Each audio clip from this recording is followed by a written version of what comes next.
Good afternoon. Welcome everyone, and thank you for joining us for today's workshop, Starting or Joining a Food Business Cooperative. We have two great speakers today, Kelly Maynard and Amanda Chu. Kelly, our first speaker, is a cooperative development specialist at the UW Center for Cooperatives, focusing her work on supporting food and agricultural enterprises in rural communities.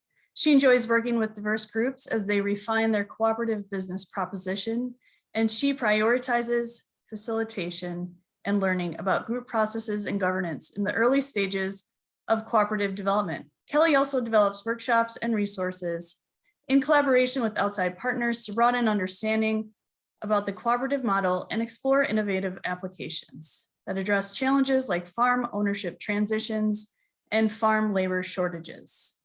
A few housekeeping items before we get started. Please be sure to mute yourself when you're not speaking, and we'll have Kelly kick off the workshop and then move into Amanda's presentation. Feel free to put your questions in the chat box at any time or to save them for a general Q&A after both presentations. You can open the chat box by clicking the chat icon at the bottom center of your screen. And lastly, I would like to make a quick plug to complete our short program evaluation survey. It will help enable to keep programs like this no cost and improve future programming. So I'll put the link in the chat box right now. And with that, I'll hand it over to Kelly. Thank you, Erin. And thank you to the Extension Community Food Systems team for having me today as part of the FEED webinar series. I'm going to give a very brief overview of what we mean by cooperative food business. Some of the different ways they can be structured, some pros and cons of this business model, what the co-op development process entails, and I'll conclude with an example case. And then Amanda Chu from Slow Farmers Co-op will go into much greater detail about the specific experiences of her cooperative. Next slide. So just so we're all on the same page, a cooperative is broadly defined as a business that is owned and democratically controlled by the people or entities that use its services. A cooperative operates to benefit its members, not to maximize profits for outside investors. People who use the cooperative are the owners, and they finance it in a variety of ways. They share in both the business risks and the business profits, and each cooperative determines what level of financial participation is required to establish membership status in the co-op. Members democratically control the co-op by exercising the voting rights that come with membership, and in Wisconsin, each member is typically entitled to one vote. The cooperative's primary benefit to a member is providing needed products or services. In addition, all or part of a cooperative's net profits may be distributed proportionately to the membership based on each member's use or patronage of the co-op. Next slide. A co-op is made up of its member owners who elect a board of directors from within the membership. That board typically hires a manager or management team or CEO that oversees day-to-day operations and hires and supervises additional employees. These managers and employees may or may not be members. It depends on the co-op, but they're usually not eligible to be on the board of directors to help balance power and oversight of the business.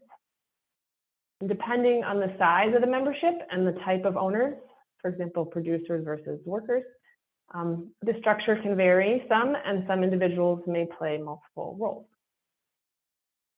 Slide. So originally, in 1884, the Rochdale Principles were set out by the Rochdale Society of Equitable Pioneers. This was one of the early co-op examples. But these current 7 principles are a set of ideals for the operation of cooperatives all over the world. The original 7 principles were a little different, but these current 7 were adopted in their current form by the International Cooperative Alliance in 1995 as part of their statement on the cooperative identity. And many co-ops will have these posted on their walls, in policy, handbooks, on their website. If you start to go down the co-op road, you will definitely hear about the 7 principles.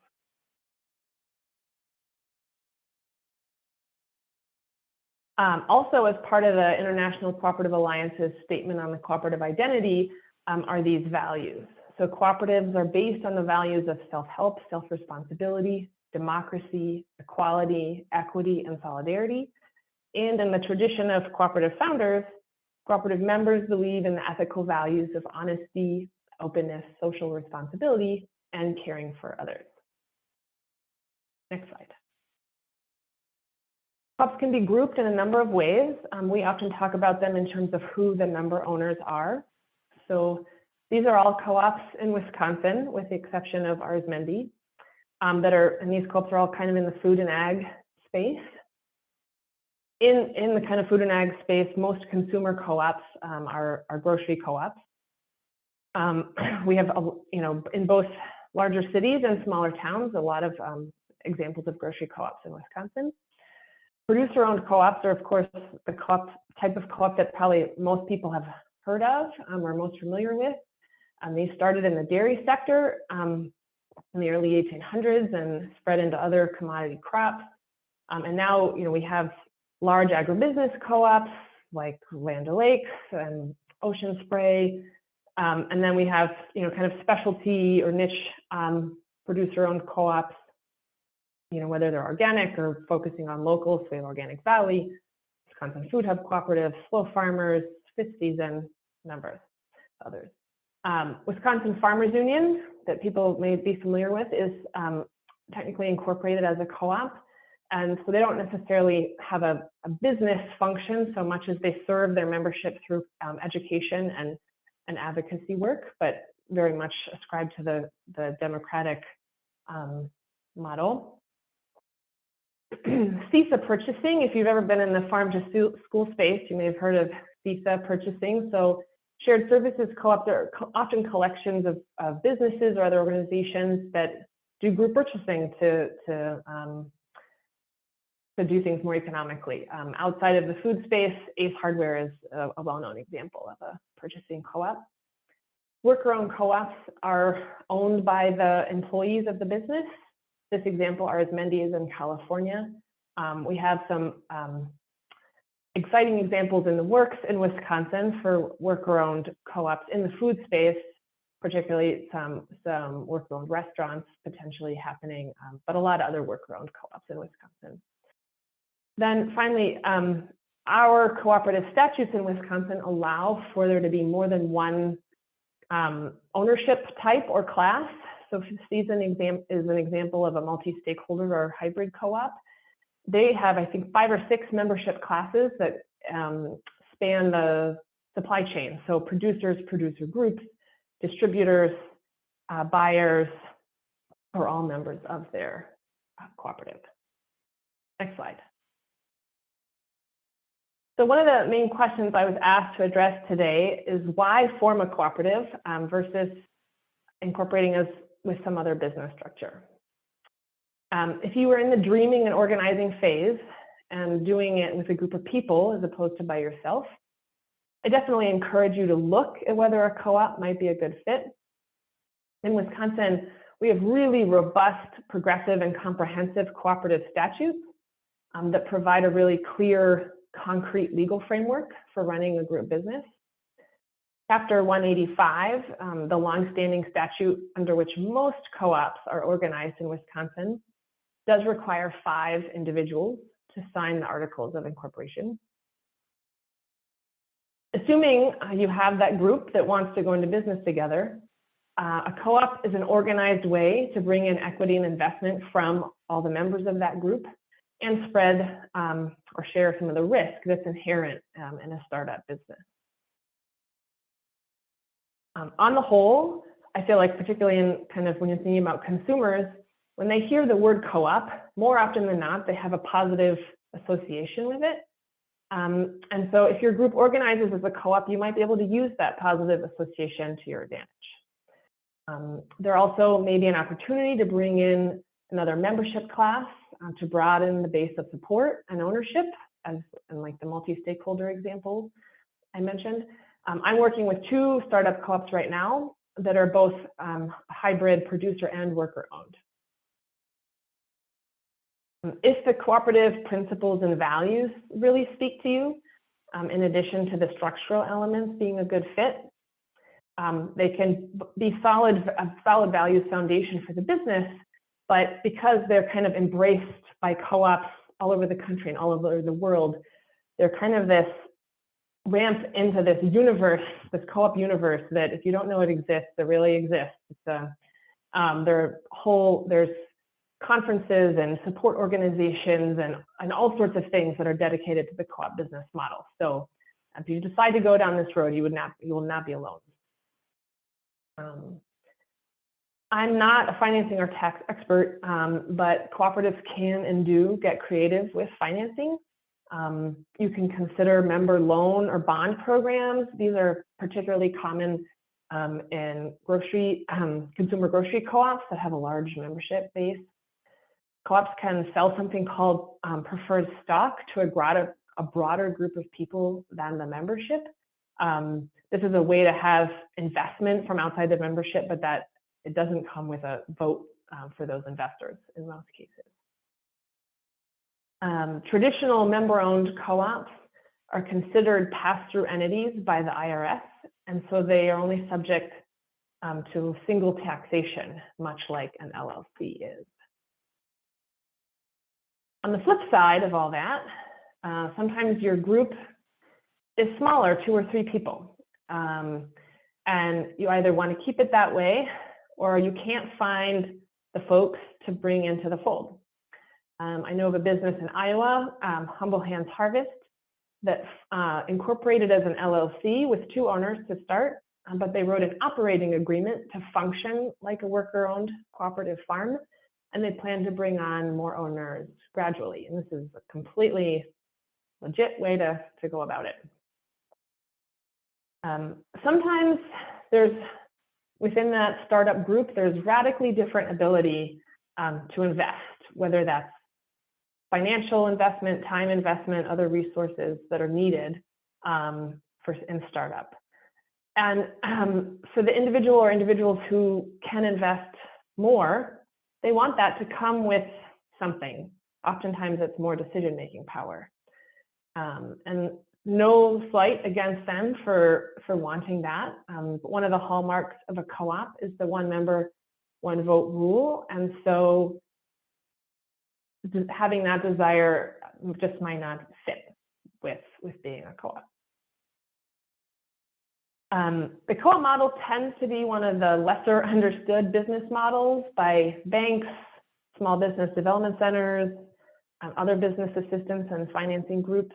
Our Center for Co-ops does a lot of outreach and education in an attempt to improve this situation, but it can still be a hurdle for some groups. We're definitely fortunate in Wisconsin that because we have such a rich co-op history and a large number of co-ops in the state, it's more understood here than in some parts of the country. If you're trying to start a business that needs a fair amount of capital up front, and maybe you have investors who are interested, some groups run into the issue of investors wanting decision-making power, and that is typically not allowed in a cooperative. Though I will say the newer statute in Wisconsin, Chapter 193, was written specifically to address this, and it does put in place a framework for there to be investor members in co-op. The last thing I'll mention that I hear a lot about is it's hard to run a group business, really challenging to make decisions as a group, can be, and that oftentimes decision-making takes more time. So if you need or want the ability to be really agile and pivot quickly, the co-op structure just may conflict with that. So this is definitely not an exhaustive list of pros and cons, but it covers the things that we hear the most about. I'll add that the team of co-op development specialists at UWCC definitely sees it as part of our role to help a group determine whether the co-op model is a good fit. And while we certainly are partial to it, I still feel like I've done my job if I help a group determine that another business structure will work better for them in the end. So once you've decided, you're pretty sure co-op's the way you want to go, this is a general idea of what the process looks like. Starting a co-op is starting a business, so many of the steps are the same as what you might follow to start any kind of business. And I just want to say up front that while these steps are listed sequentially here in a nice orderly manner, they don't always occur exactly in this order. Sometimes a co-op might incorporate earlier or later in the process, or be a number of activities will be going on at the same time, like you might be recruiting members during several stages of the process. A lot of folks ask the kind of fundamental question, like just, what's the baseline, what does it take to become a co-op on paper? So you file, once you've decided the statute, you file what are called articles of incorporation with the Department of Financial Institutions in the state. It's very inexpensive, it's less than $100 to file your articles with Wisconsin DFI. We encourage groups to be working on and being prepared to adopt bylaws at the same time, but it's only the articles that go to the state. Next slide. So it really, when people ask how long, it really depends. I think a lot of that has to do with how much thinking you've already done, how organized your startup group is, how much capital you might need to raise, depending on the type of business. I generally say to groups, expect it to take 3 to 6 months to get to the point of incorporation. Though then, what it takes to get from incorporation to doors open, again, can vary widely. Next slide. So the previous 2 slides, have these nice discrete steps, look like stepping stones. I like to show this slide because when you're starting a cooperative business, in contrast to another type of business, there are 2 kinds of activities that kind of need to be going on simultaneously. There's all the stuff on the business side that would happen with any business. So, doing some sort of feasibility study, pulling together financial projections, writing a business plan, raising capital. And then equally as important, and where I feel like I try to focus and our center tries to focus, is the group work on co-op education for those founders and that early membership. Communications plans and strategy. What are your decision-making processes going to look like, right? How are you going to run your meetings? Not all sexy topics, but really, really important to get that group culture and group dynamic and functioning down, before you're operating and dealing with lots of money and things get more complicated. Next slide. So this is a resource. You can't see all the words in these boxes here, but if folks are familiar with the Lean Business Model Canvas, we adapted it for the co-op model, and I'm happy to share it with the extension folks so that they can share it afterwards. And it's just a snapshot way to organize your ideas and maybe compare a few side by side. In the next 2 slides, I'll go into a little more detail on a few of the boxes here. Slide. So, at the core, what is your business proposition, right? What problem is it solving? Whose needs is it meeting? People get really excited in a lot of cases to form a co-op, but I caution folks, a co-op, like any other business, it has to be a viable business proposition. And it's important to do the work up front to figure out if it has a good chance of being that. I think co-ops have the kind of have a kind of double-facing way to describe what they're going to do. There's what they're going to do for or provide for their members, their member owners, and then what they'll do for, maybe customers. I really encourage groups to drill down into what the co-op is going to do for that membership. Are they going to aggregate product, market it, process it, something else? Really distill it down. And how does that action that the co-op does for its membership, how does that generate revenue? Right? It needs to generate revenue in order for the co-op to function and survive. A lot of folks, have really big dreams. And I don't want to discourage anyone's big dreams. I encourage people to try to capture them all and have a kind of a plan for implementing things over time. Start small, start simple if you can, right? Because for any number of reasons, a cooperative business can be more complicated, first and foremost, because of the group aspect of it. Next slide. Then, who are the members of the co-op, right? So there's the, are they consumers, producers, workers, some other, combination. And what are you going to offer? What is the co-op going to offer that's going to motivate them to join, right? There has to be value there for people. And also, how is membership defined? So your bylaw document, that's kind of like the constitution for the co-op, will put in place kind of eligibility requirements for the membership and what the membership process looks like. And another really big question that it addresses is what does it cost, right? What is that equity buy-in or equity investment that a member has to make to become a member? And a lot of folks are trying to balance it being accessible and meaningful, and get to the, help the co-op get the capital it needs for starting. Next slide. So the financing question, a co-op is like any other business in the sense that it has to find the capital it needs to get going, right?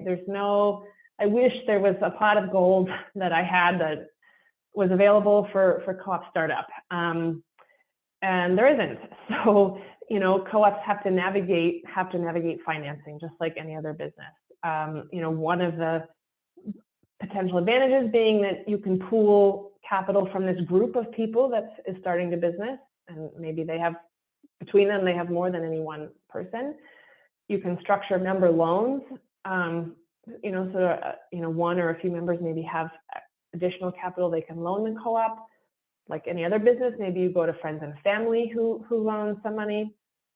There are entities like Compeer Financial, Wisconsin Farmers Union that have small grant programs, and both of them are very familiar with the co-op model.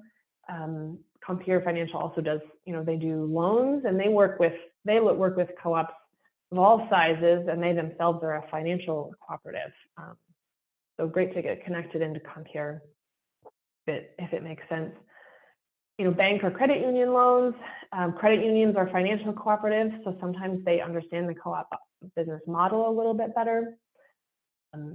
Shared Capital Cooperative is a cooperative financing institution that's based in the Twin Cities, but loans to businesses all over the country. Again, and they just exclusively work with cooperative businesses.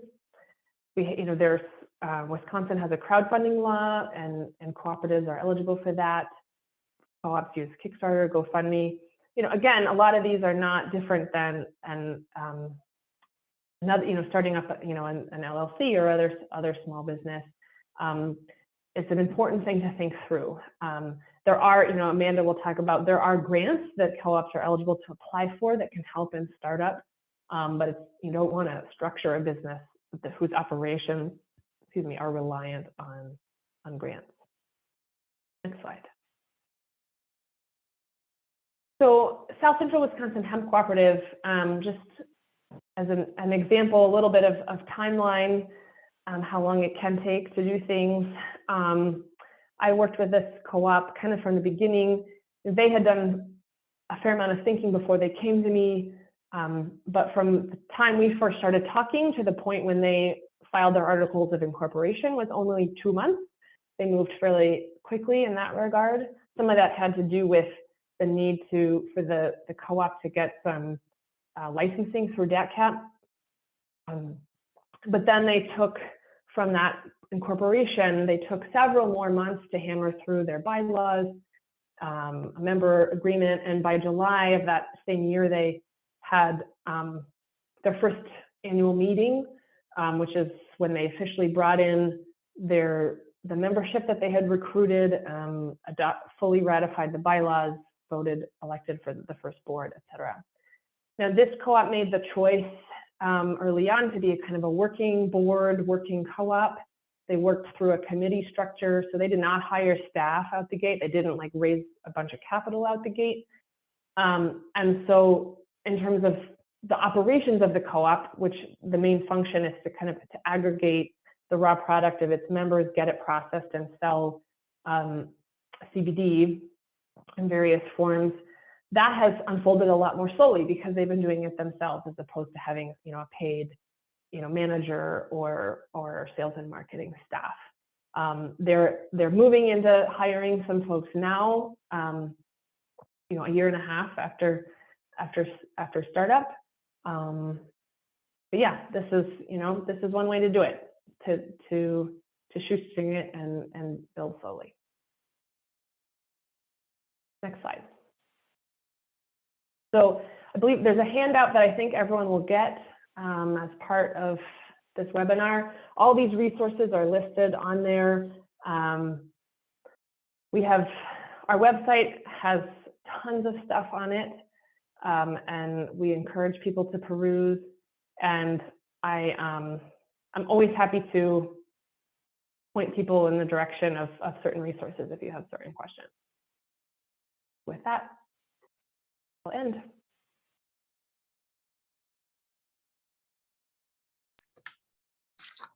Thank you, Kelly. Our next speaker is Amanda Chu. Learning and thinking about environmental wellness led Amanda to work in land stewardship through farming, as well as an MBA in supply chain management. After farming and managing farms from rural to urban settings domestically and internationally over the past 14 years, Amanda has become more involved in the systems level work to support family farms and natural resources. Now, as the board president of a producer cooperative and a local elected official, Amanda aims to develop a regional food-based economy that centers around equity. All right, Amanda, it's all you. Thanks, Erin. Thanks, Kelly. So this is great. So, now after watching Kelly's presentation, I called us a producer cooperative, which we've centered around, but I think probably more appropriately, we'd be called multi-stakeholder co-op. So I'll get into that in a little bit too. So right now I'm serving as the, thanks, Nick, the board president for Slow Farmers Co-op. We're in Northeast Wisconsin, and the bulk of our sales go to the greater Green Bay area and a little bit down into Appleton.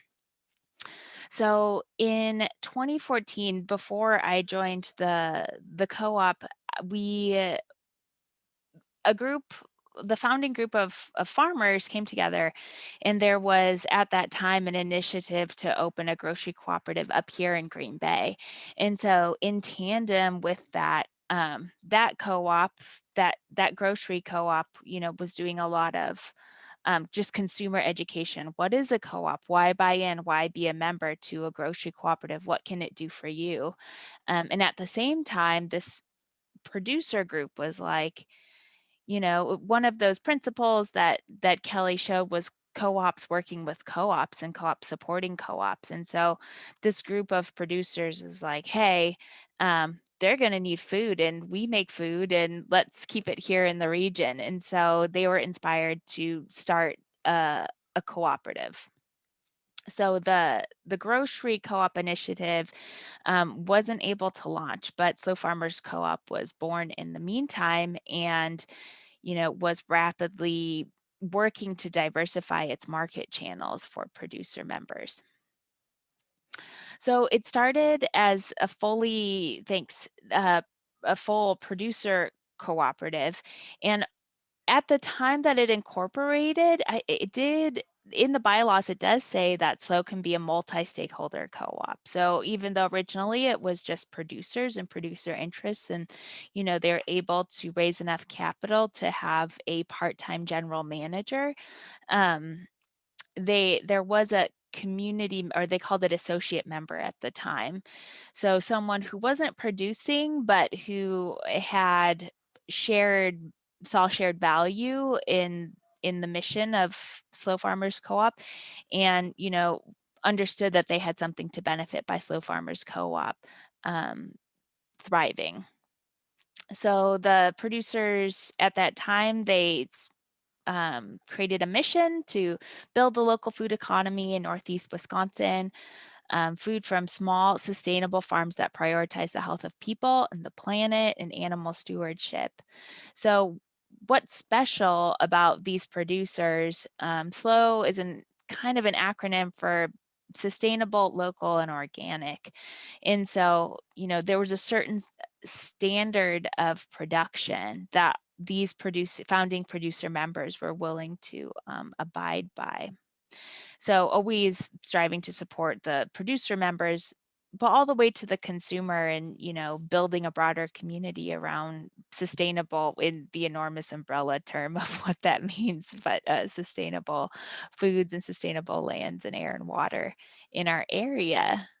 Okay, next slide.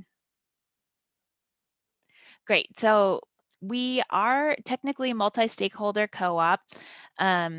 There are 8, soon to be 10 or 11 producer members, and then 3 community members. So, since 2014, associate members have transitioned to being called community members, and community members can serve on the board, but our board of directors must remain predominantly producers. One of the ways that we bring in new members is to have producers start selling through us. Those who aren't producer members yet, we get to know them, we get to know their product. We get to kind of test some of these principles and values that Kelly had mentioned that are a part of a co-op. So can we work together to set prices? Can we work together to figure out some logistics? How are we going to move this cold storage? These sorts of things. How well are you communicating with one another? So then after a good full year of that, if they haven't already bought in as community members, then we'll invite interested producers to apply for membership with us. So sometimes they'll just start as community members for maybe a few years as they're getting their own business under their belts, and then level up to the producer member level. So I am serving on the board and get to be board president, and I am a community member. Okay, next slide, please. So a little snapshot, and not all of our producer members are mentioned here. So also Full Circle Farm. So we have Full Circle Community Farm and Full Circle Farm. So one of our producer members just grew so much and became such diverse farmers that there was a split in the farm. So now we have 2 producer members, one Full Circle Farm, the other Full Circle Community Farm. Also Golden Bear is one of the founding members, isn't represented right here. But we carry all kind of products. The producer members ranges from, like CSA or market variety of produce to like perennial berries and things like that, in pastured meats and eggs. So we kind of run the gamut. In there, we don't take care of any more processing beyond like taking whole animal carcasses to the processor or assembling customizable CSAs. Yeah, so next slide, and I'll talk a little bit more about, the evolution of us developing market channels. So Kelly brought up such a good point, like how she encourages early on, like identify what the co-op is going to be doing for the members. And for a while in the beginning, I think that, the founding board was like, hey, we want to drum up sales for our producer members, and not having many more specifics other than that. Like, we want to bring in more income for our producer members. So what does that look like? So where does each producer's work and then the co-op service begin? So it took years for us to find out, when we say Slow Farmers Co-op is focusing on marketing for the producer members, where are the boundaries of the roles between the producer members as individual like entities and Slow Farmers Co-op as its own business. So I would say that we're still in process, but we've found a lot more definition in the boundaries of the roles between the producer members and then the co-op. So I say all of that because now, we had a 3-year USDA grant that helped us flesh out a whole nother product line, which is this meat share program that you see on this slide. So we have 2 primary products now that we created by pulling together a product from all of our producer members. So one is a meat share. And so that's like a monthly meat subscription program. So people buying into that subscription program, they can subscribe for like 6-month increments, and they'll get a box of meat once a month, and it's like got a variety. There are a few different box sizes that they can get. So it'll be product from multiple producer farms that we put into that meat box. So that's one of our major product lines. And the other one would be a customizable CSA. So CSA, community supported agriculture. So we have a lot of producer members that are like growing different kinds of produce. And so they get together in winter, build a production plan for spring, summer, and fall. And then throughout the season, every week they pull together, Slow Farmers Co-op coordinates and aggregates all of the product to fill these custom CSA orders. So that is made there's a lot of little if all of a sudden your brain is lighting up with like, well, how do they do this, and who's taking care of this delivery, and like how do you offer that? We created a really critical partnership with Farmers Best Home Delivery. So that's an aggregation and distribution business in our area. So now, for a while, Slow Farmers Co-op's like, okay, we need to build out a full like virtual shopping experience for customers to sell or to come and buy from us. And they could be like wholesale customers like restaurants, or like end consumers like everybody and every neighbor in the block. But with the partnership with Slow Farmers Co-op, all of a sudden the scope of Slow Farmers Co-op as a business didn't have to extend all the way to delivering at someone's doorstep. We could just aggregate, build our boxes, and now Farmers Best Home Delivery takes those built boxes and does all of the delivery on the back end. And then on the front end, they have online software that allows folks to shop for our products. So they manage that whole end too. So that's been a really critical partner for us to be able to grow our two primary products. Okay, so we still do some wholesale, but mostly it's direct. sale to like consumers who would like a weekly box of fruits, vegetables, or meat. Okay. So another awesome thing that Kelly mentioned was this like finding the focus. Like we're saying, like, how far do we go in either end? Is Slow Farmers Co-op responsible for cold storage, aggregating product, building boxes, doing all of this? And then that's on the back end, and on the front end, you know, do we need a whole sales team to go out there and drum up new sales for us?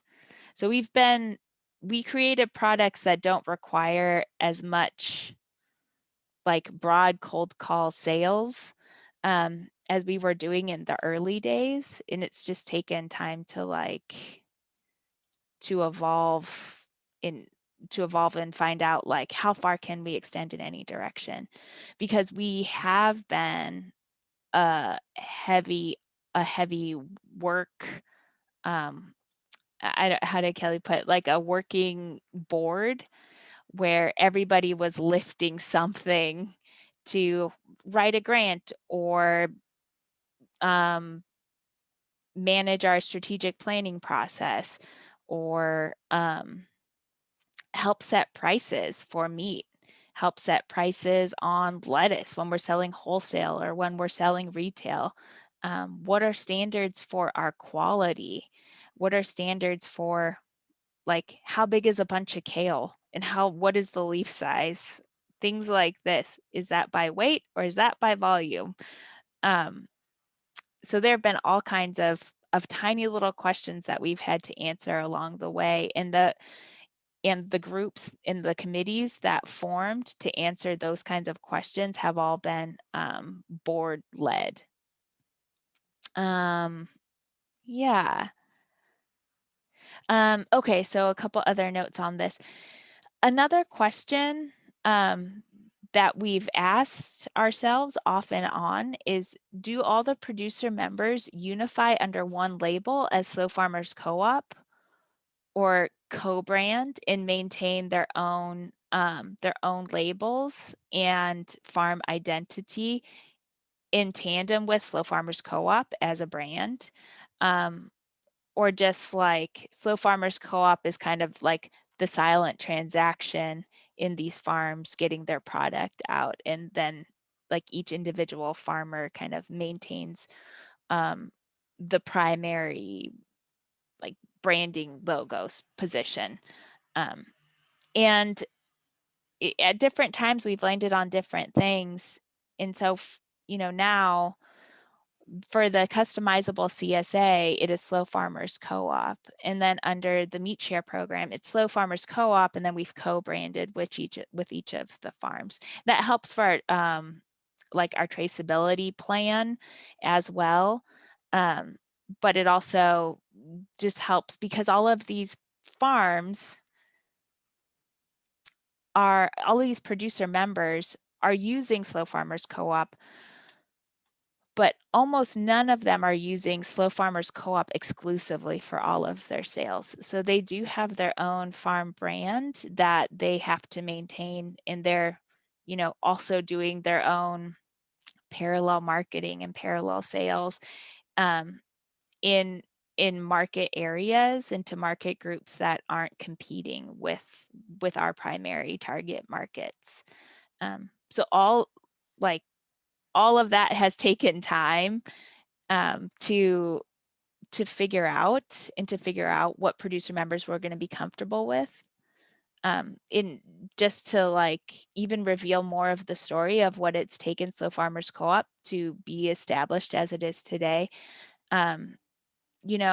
Answering some of those questions have been hard and haven't worked.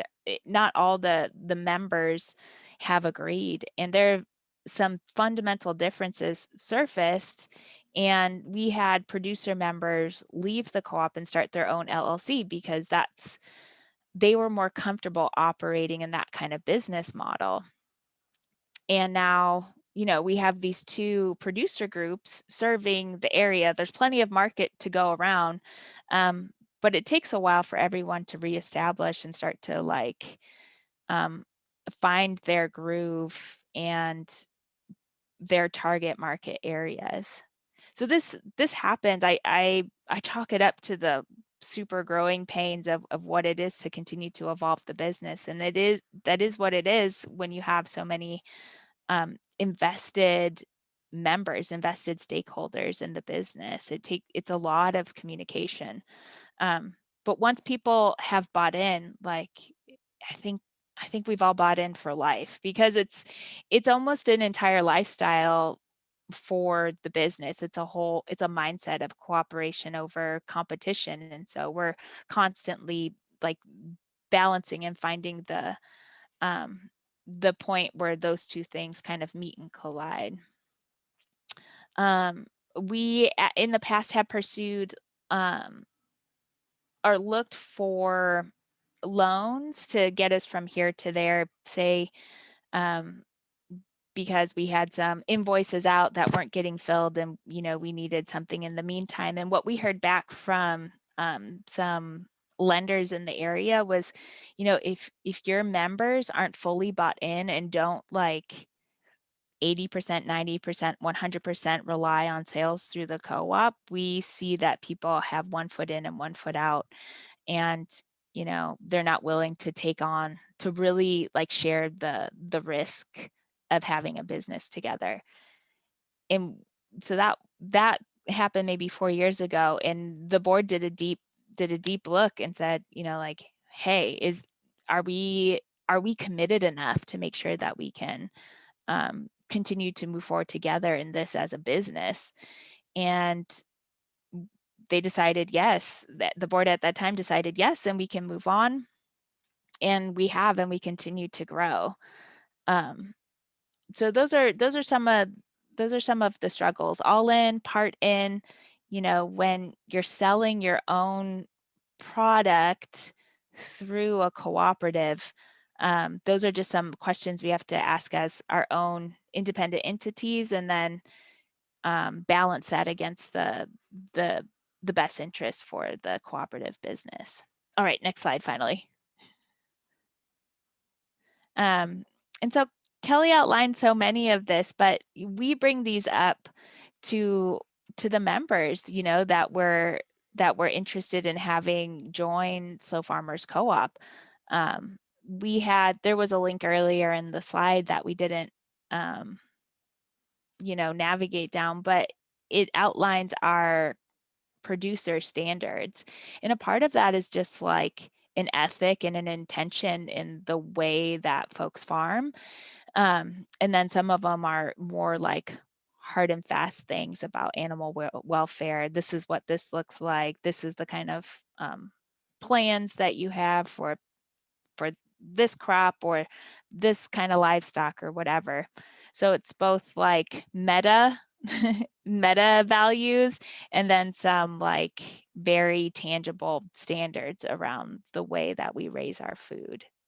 And then there's, as Kelly mentioned, like the whole business part. So there's the group, the collective of like human individuals, and managing and communicating in there. And then there's a whole other set of business activities, and what motivates those activities is going to be the values that we've agreed on as a working group of individuals in the co-op.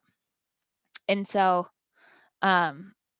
we position that in terms of sharing power, and that there's mutual benefit and there's mutual risk, and we are as honest as we possibly can be with every member or potential member, interested member, with all of the risk of that in the front end. And it's been really exciting to see the interest in participating in or engaging with Slow Farmers Co-op, just kind of increase and increase and increase. So we're right now under a SARE grant. Valerie Dantoine was able to win this grant and manage it on her own on behalf of Slow Farmers Co-op to bring in new developing historically disadvantaged farmers into our co-op. So there are farms who just haven't had the the capital, the generational investment and things like that to do their own growing. So now we can, as a farm business, as a co-op, like incubate new growers and give them access to bigger market channels, and in a part of a mentorship program.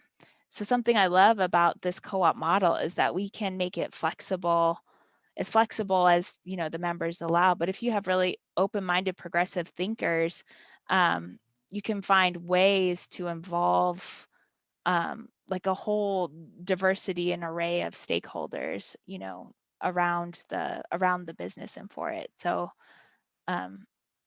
that's kind of Slow Farmers Co-op as like a case study maybe for what co-ops look like. And I'd be really interested to hear any questions that are coming up for folks. So that's all I got, Nick.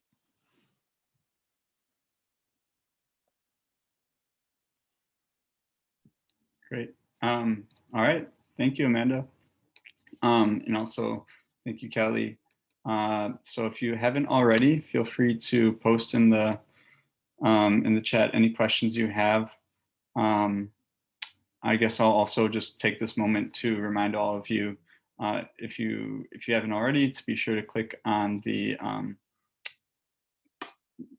link so you can provide your comments on our evaluation form. Really appreciate your feedback. But yeah, hopefully you all have taken a few notes, anything that came up, any thoughts or questions you had. Here's your chance. You have two experts here in Amanda and Kelly. So we're here till 3:30 or whenever the last question gets asked. But it looks like Maria has provided us with one so far. And please also, if you have a preference, make sure to direct your question either to Kelly or Amanda. I think Maria's question, which I can read out, could probably be answered by either of you.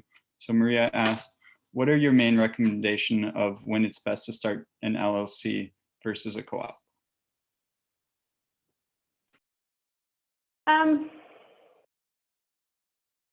I think that it can number of people, right? If you are a group smaller than 5 and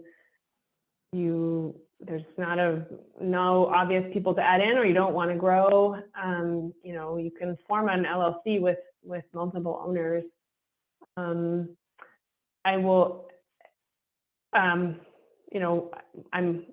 I targeted this presentation mostly at, more at a Wisconsin audience, but I know that it, has larger reach than that.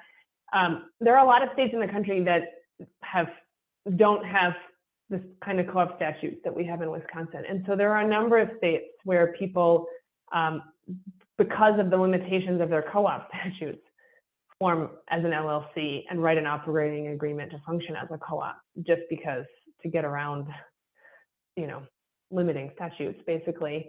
I can think of an example in meat processing world. A number of groups came together, or people came together who themselves were members of a marketing co-op, marketed a product together, and they were going to purchase a processing facility. And originally the idea had been to run it as a co-op, but there was one person who could invest significantly more and wanted to invest significantly more and wanted more control because of that. And, these are people who are very familiar with the co-op model. And, they went a different route. They went, I believe they're an LLC, and, no judgment on that, I think, but it just made sense for the group of people. So I don't know if I have like lots of examples to compare most common reasons, but, or you have an investor who wants to have some sort of voice that a co-op statute would limit them from having. Maybe you'd go LLC, but yeah, so those might be some reasons. I don't know. Other ideas, Amanda? Yeah, I was just gonna chime in that I think that's such a great example. And like really up here, that's what I saw be the issue in kind of that, like the quick decision making, like wanting to be able to like pivot as like very quickly. I think that like for up here, this LLC partnership, producer-centered business that started, enjoys that, you know, and like the LLC makes like nothing every year because everything goes to the partners, and that's just how they want to run it, and it works really well for them. Like they don't want to get bogged down in like collective decision making for the long term. I think they're more interested in like taking like short-term steps to get them from here to there, from here to there, from here to there, and they can respond, I think, a lot more quickly to the market that way. Yeah. I wanted, Barb had posted a question that I did want to, Yeah, go for it. Yeah, so just about, you know, how, is there best practice for how often a co-op should do a check-in to make sure things are working well? Is there support for that? So, you know, there's a number of ways to answer this question, but you know, so part of the whole role of the board of directors is to be doing those check-ins in various ways on a regular basis, right? So in the eyes, I forget the exact verbiage, but in the eyes of the state statute and corporate law, you know, the power, the co-op is the board, right? And so there's a lot of power and responsibility that rests with the board. And different co-op boards meet with different frequency, right, for various reasons. But you know, at every co-op board meeting, a co-op is going to be, the board's going to be reviewing the financial statements. So that's one way, you know, that you're checking in on how the co-op is doing. You know, it's really good practice to have communication channels open with the membership. Maybe, you know, maybe depending on, you know, you do membership surveys, things like that, so the membership or the board can hear from the membership. You know, in small co-ops, some of this can just happen a lot more organically, right? Because, you know, most of the members are on the board, or, you know, they're all talking to each other all the time. But, you know, I would say that that's a really important role for the board, right? Is to be doing various types of check-ins on a very regular basis. And, you know, one of the things that like our center does is provide support for that. So we have webinars and a lot of resources for, you know, board, you know, director training and development, right? It's for a lot of people, like they've never served on a board of directors. And so, you know, you don't just inherently know what you're supposed to do. And, you know, we help boards do, you know, self-evaluation. How are they performing as a board? You know, a board ideally should evaluate its manager or management on a kind of annual basis. Yeah, so kind of there's, you know, and CoOp can set up, you know, metrics that are important to them, right? And kind of come back to those. And, you know, we try to help folks think through, you know, like learn about how, you know, what types of evaluation are important, when to do them, what to do with, you know, so you did it and it tells you something, what do you do with that information?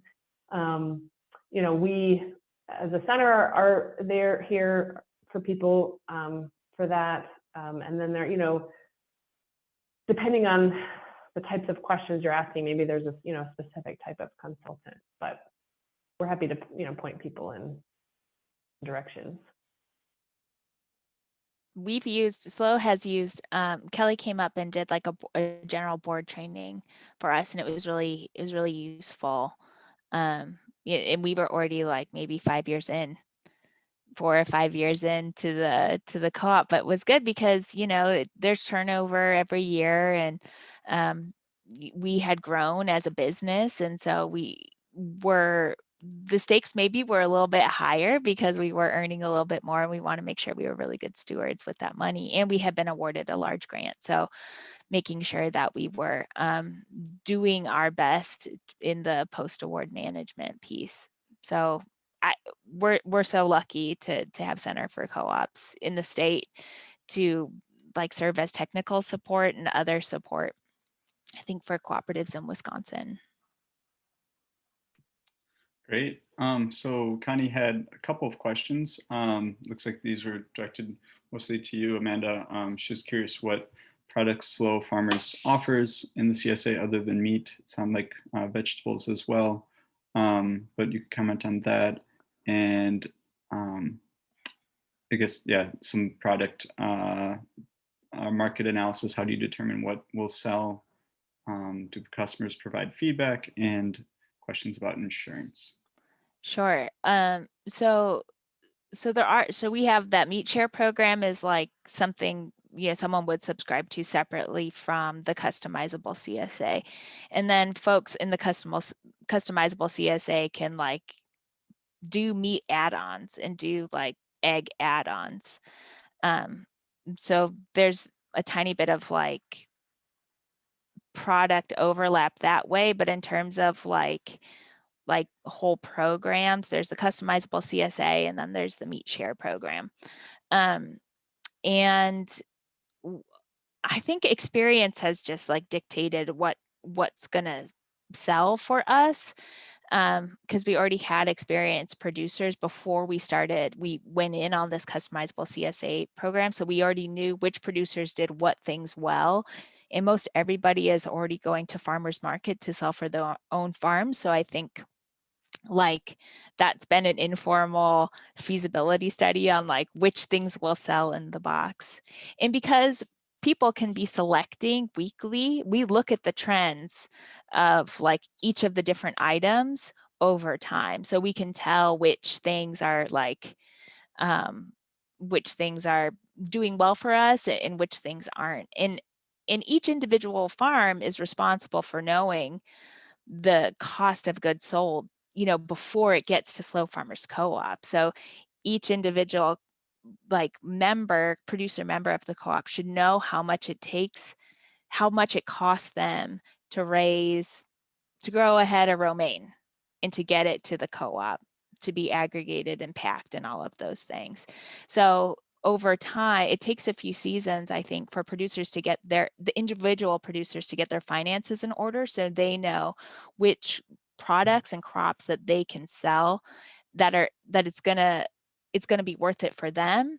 And then the co-op has to look and determine and make sure that their prices are gonna appropriately give the co-op enough of a margin to continue to pay a general manager and to get like the highest possible payback for the producer member, because that's a priority for us. So that's just taken time to figure out that way. But also in the customizable, if you can like manage all of the moving parts for a customizable CSA program, it's great, because if it's like, whoa, we just like a bunch of members just had a variety of edible flowers, and that's not like a consistent something that can be offered like continually, but we can offer up to this many. We have enough for 50, but not 250 members to get it in their box. So the first 50 to add it on into their box or to select it, get it. So in that way, it's created some flexibility and bringing some interesting items to the box that otherwise, if we couldn't fill 250, 300, 350 shares, half shares with that item, it wouldn't have gone. But now, we can trial these like one-offs when like interesting things are available.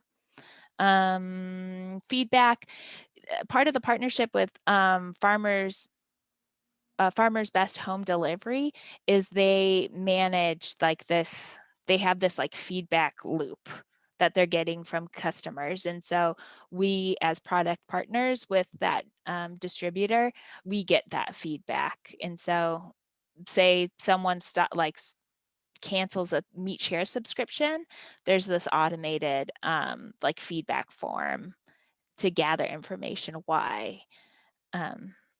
So that's how we receive feedback on that.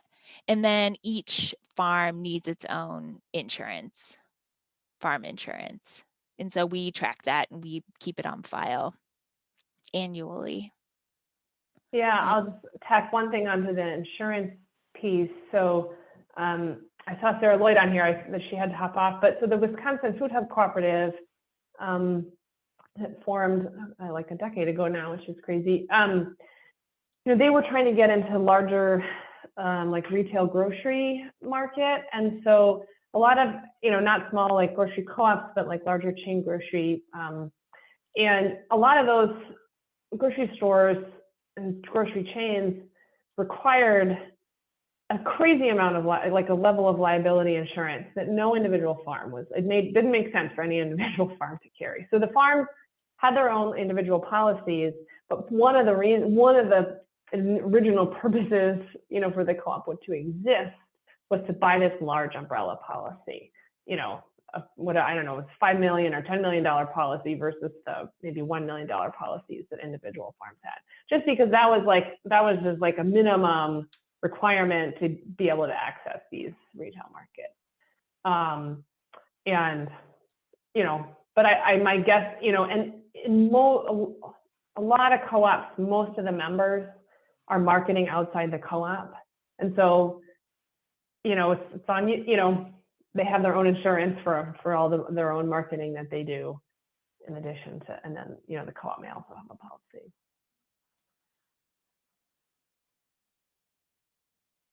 Great. Thanks, Amanda. Amanda just posted in the chat some information about the purchasing from SLO. Any other questions? You guys are also welcome to unmute yourself and just hop in the video here and ask a question, as well as posting in the chat. Or Amanda and Kelly, if there's anything else you want to kind of just add on to your presentation, feel free to hop on as well. I would just throw out there, in the group series that you were hosting before, Nick, and like co-ops as a concept kind of like surfaced in that group, and that might have led to why we're presenting on this today. But something I heard in those groups is these mutual aid initiatives that were like forming around like specific things or for specific groups, and I think that's wonderful. And a connection that I see between that endeavor and cooperatives is that cooperative is like a business framework to codify like all of those agreements and arrangements that you come up with in like mutual aid groups. So if that's a value, there's an option to formalize like those sorts of agreements and standards and values into a business model. A co-op can serve as that. Yeah, that's a really good point, and it makes me think of another question. Curious about what both you and Kelly might think about the fact that I think some people might think of co-ops and not realize it's a very legal term, but also think about other efforts like collectives and things like that might be less fixed legally. And maybe either of you could comment on kind of that spectrum that might exist, and at what point it might make sense to wait to form a co-op if you don't need the legal entities or structures. You also spoke a lot, Kelly, about the need to make profit, and where some efforts might actually be better off holding off on being a cooperative.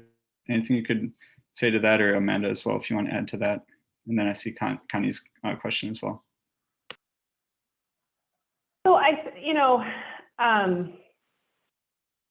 when we're working with, when I'm working with groups and startup, one of the points at which it's like, okay, it may be important to formalize this group in some way, and have some sort of group understandings about things, so whether that's incorporating a co-op and adopting bylaws or, something else, is once like money comes into play, and so, if your mutual aid kind of purpose is not going to involve the exchange of a lot of money, maybe, or any money, then maybe you don't need a legal structure for it. But if it is, and there's going to be, income or tax ramifications for that, because of how our society works, and people are paying attention to like money flows and taxes are a thing. It makes sense to have some sort of official structure, so that people feel protected in terms of like the money that's being exchanged, and if they made some sort of investment or whatever, and for tax purposes, right? Because you don't want to make people's lives a nightmare when it comes to tax time. And if they, as an individual, they have some like tax liability because of this group they're a part of that, they don't know how to navigate, right? So I don't know, those are like really, I don't know, maybe sort of technical answers, but yeah, I mean, I think that, there are a lot, I've done, there are a lot of like mutual aid groups where like you can call it a cooperative group, you can, right, there might not be much of a reason to like formalize it. And I know, so, and I've done some work with, working with tribes and CoOp development, and, the CoOp concept or cooperative group concept has been around with tribes forever. And, some of them decide to officially incorporate and some do not. And, there are reasons there. And some of that has to do with like how business-like the activity is. And yeah. Great. I think more than anything, I encourage people to like, if you're trying to function as a group, like write stuff down, right? Whether you call it your bylaws or whatever, and you incorporate or not, like try not to make assumptions. The danger in trying to function as a group without things written down is people having lots of different assumptions and they're not being like guidelines, agreed upon guidelines for how things will happen. So just write it down. Yeah, I think that's really well said. Great. And I think that you offered some, very helpful delineations when a co-op as a legal structure makes a lot of sense. Amanda, if there's anything you want to add to that, feel free to hop in. No, I don't think so. But, talking about it in that way, I guess I do have something to add. But I'm realizing how many other groups, like stakeholder groups that I'm a part of that aren't like official cooperatives, but do function that way. But because there's not the exchange of money, we don't need a business around it and a business plan and a strategic vision for the business components and activities. But, there is like a focused interest, what brings us all together. So yeah, that does seem like to be the thing that makes it a really useful business model, the exchange of money. Definitely. Great. So just continuing to the next question we have here from Connie. She asked, how large a geographic area do farmers come from? I'm guessing this is for you, Amanda, for slow farmers. We call it Northeast Wisconsin, so it has a region, but I think the territory that it spans is, down Manitowoc County, Outagamie, a sovereign nation, Oneida Nation, out to like Shawano, Wakano County, Door County, Kewaunee County, Brown County. And I think that's pretty much the range of it. Because some of it also has to be, because there's the logistics part of like transport of goods. So it has to kind of make sense for like whatever that piece is going to be, that there's going to be enough value given back for just the transport of goods. And are you able to sell enough to make it worth your time to get it to the whatever place it needs to get to? So I think that's what kind of, that's the constraint on the geographic area. Yeah, good question.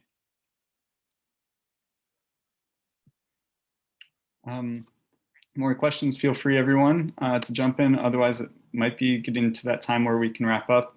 Certainly, there's plenty more time with a moment to pause here, I will just once again remind folks to fill out our survey if you haven't already. It means a lot to us. This is the 4th of our workshop series, and we hope to offer more. So those surveys are really helpful for us to do that. But I'll mute myself. Feel free to jump in. Go ahead. I'll just offer, because you know, we get asked, you know, who can use the services for Center for Co-ops, how much does it cost, these kinds of things. And so most of my role and a couple other positions at the center are largely funded through Rural Cooperative Development Grant funding from USDA. And so we write that grant every year, and, you know, it's never a guarantee, but, you know, we usually get it. And we broadly, then we can kind of respond, right, to people who call up and want some co-op assistance. We do build in specific co-op projects to that grant. So, you know, I am working with a certain number of groups right now that I know are going to want technical assistance. So, you know, I'll work that into the work plan. But then we make ourselves as available as possible to groups that, you know, we don't know about, but who call up and want help. If you are in Madison, so there's a specific initiative in Madison, the Madison Cooperative Development Coalition, and that is primarily staffed by someone who is at Center for Co-ops. And that's City of Madison money that is dedicated to creating worker co-ops in Madison. So it's very Madison focused. It's largely focused around worker cooperative development. But if that's your geography, you know, I can connect you. My colleague Charity Schmidt is the one who kind of runs that. You know, with the grant funding that funds a lot of my job, I have to focus mostly on, you know, rural areas, so non-metropolitan areas in the work that I do. And we also do work outside of Wisconsin. You know, we know Wisconsin best, we know the statutes here the best, but we do work outside the state, and we are connected to, there's a national network of co-op development centers that we are a member of. And so, you know, for folks who are tuning in today or who listen later, who are far afield from Wisconsin, you know, I can connect you to the most proximate co-op development center.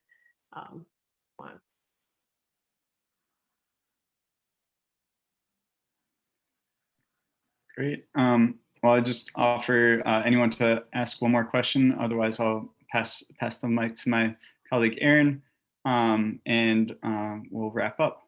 Thank you again, both to Amanda and Kelly, for taking the time to join us and share about this important topic.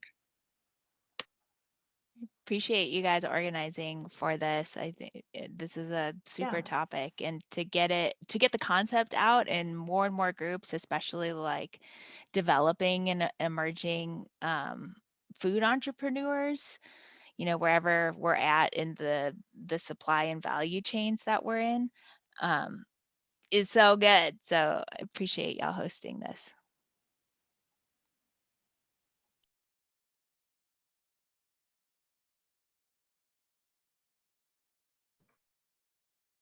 Okay, well, thanks again to our speakers and for all of you who participated. As Nick mentioned, this was the last of our 4-part summer series, and we do want to hear about what topics you'd like to learn about in the future. So take a moment to fill in that evaluation survey, and then look out for a follow-up email in the next couple days with a link to the recording and additional resources. So thanks again, everyone. Have a great rest of your day.